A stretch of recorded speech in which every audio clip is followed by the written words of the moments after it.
Bonjour à tous les papas et à toutes les mamans du territoire des Congo, ainsi qu'à tous les jeunes, je vous salue. Je réponds au nom de Bombouya Nwaka Enoch, apprenant à l'université de Kinshasa, dans la faculté des sciences sociales, administratives et politiques en première licence.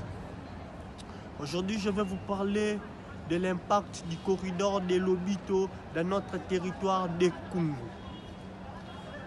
Le corridor de Lobito, avant de commencer de parler sur le corridor de Lobito à Congo, je vais aussi expliquer à quoi consiste le corridor de Lobito dans notre pays qui est la République démocratique du Congo. Le projet du corridor de Lobito consiste à créer un axe ferroviaire qui relie le port de Lobito en Angola aux régions minières de la République démocratique du Congo et de la Zambie, et qui facilite l'exportation de minerais, exemple le cobalt, le cuivre, vers l'océan Atlantique, et réduire les coûts des délais de transport de pays enclavés et de pays africains.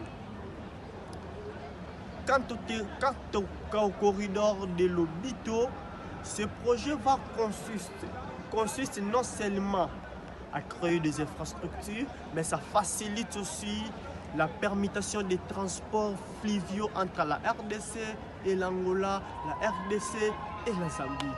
Comme chez nous, dans notre territoire de Congo, ce projet, nous pouvons bénéficier avec ce projet directement comme indirectement. Comme venant dans notre territoire de Congo, nous savons très bien que là-bas nous avons des eaux, nous avons de la forêt, nous avons ainsi que tant de choses. Nous avons aussi une terre qui est fertile en agriculture tout comme en élevage. Sur les plans ou les points de la forêt, nous avons comme chez nous dans notre forêt, nous avons des animaux, nous avons des ambas, nous avons les chimbéliques, nous avons tant des animaux. Sur l'eau, nous avons des poissons, nous avons des nzombo, nous avons les ngolos. Et sur notre terre, nous avons ce qu'on appelle une terre là qui est fertile en agriculture, comme par exemple à la production des arachides, maïs, riz, ainsi que d'autres choses.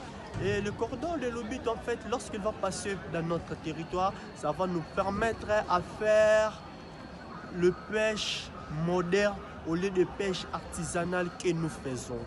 Donc, en effet, lorsque le corridor de Lobito va passer dans notre territoire, ça va permettre le développement de notre territoire de Congo d'aller plus loin. Parce que chez nous, là-bas au Congo, les jeunes sont des vaillants, les jeunes sont des héros, les jeunes sont forts. Il n'y a pas de faibles dans notre territoire de Congo. C'est pour cela.